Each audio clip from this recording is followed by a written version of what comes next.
బద్వేల్ నియోజకవర్గం అట్లూరు మండలం 40 సర్వే నంబర్లో దాదాపు 200 మంది పేదలు గత 5 నెలలుగా భూపోరాటం నిర్వహిస్తూ ఉన్నారు.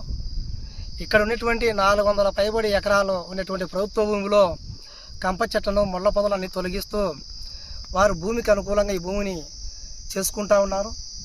తక్షణమే రెవెన్యూ అధికారులు ప్రభుత్వం వీరిని గుర్తించి వీరందరికీ కూడా ఈ ప్రాంతంలో పట్టాలు ఇవ్వాలని చెప్పేసి వ్యవసాయ కార్మిక సంఘంగా మేము డిమాండ్ చేస్తూ ఉన్నాం. గత 20 సంవత్సరాలుగా ఇక్కడ చూసుకుంటే పార్టీలు మారుతున్నాయి తప్పితే పేదలకు ఏం న్యాయం జరగడం లేదు. తెలుగుదేశం పార్టీ అధికారంలో ఉన్నప్పుడు తెలుగుదేశం అనునాయకులకు, అదే రకంగా వైసీపీ అధికారంలోకి వచ్చిన తర్వాత వైసీపీ అనునాయులు ఎక్కడికక్కడ భూములన్నీ కూడా ఆక్రమించుకొని స్వాధీనం చేసుకుంటూ ఉన్నారు. రాజకీయ పార్టీలకు చెందినటువంటి బడా భూస్వాములు 100 ఎకరాలు ఆక్రమించుకుంటా ఉన్న రెవెన్యూ